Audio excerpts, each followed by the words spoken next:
Hey y'all, it's Pam and I want to talk about watering.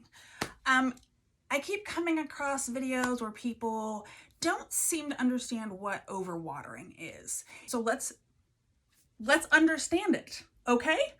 Overwatering, when we say be careful not to overwater your plants, that means make sure that you're not watering your plants so much that the plant stays wet. If the plant is staying wet and it's sitting in water, it's gonna rot your plant. It's gonna rot everything. That's why I say, you need drainage, you need chunky soil. All of those things help the water flow through. It'll make everything wet enough to, get your plant what it needs, but the rest is gonna, flush out, and that's gonna allow it to get dry.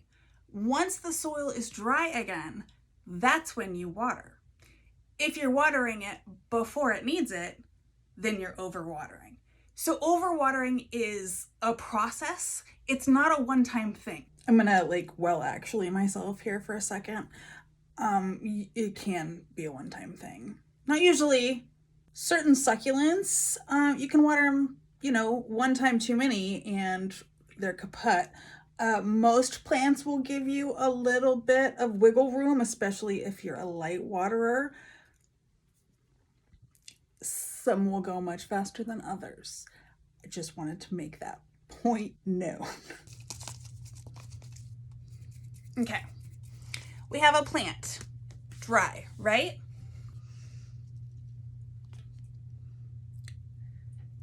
This tiny little thing, if you're gonna give it a tiny little bit of water,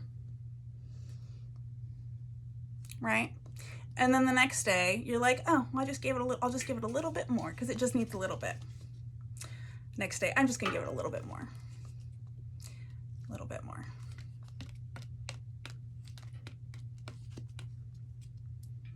I'll just give it a little bit more. It doesn't, just a little bit. See what it's doing? I know that was like a very fast example, but the same thing will happen over time if you're watering it before it needs it. When it's time to water your plant, when it is actually thirsty and dry, water that shit. Fill it up. You want that water coming out the bottom.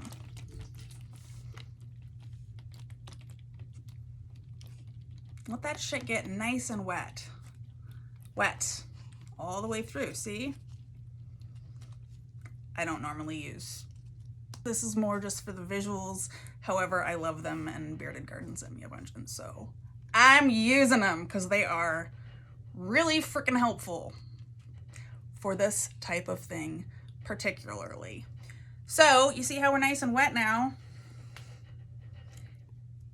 We're gonna pretend that this has stopped dripping completely.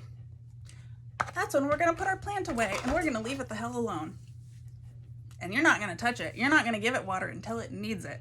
And how do you know if it needs it? That's still pretty heavy. Yeah, wait. Oh, that's lightweight. Okay. This feels like it's really light. So at this point, I'm gonna stick my finger in it and actually tell. It's still wet. Nope, it's not time. My point here is to be sure. Be sure. Because if you're just guessing if your plant needs water, it probably doesn't. So, save yourself the headache and save yourself the plant, and only water when your plant needs it and not when you want to water it. Okay. Let me know if that helped clear anything up. Got any questions? Let me know. And go water the plants that need it and not the others.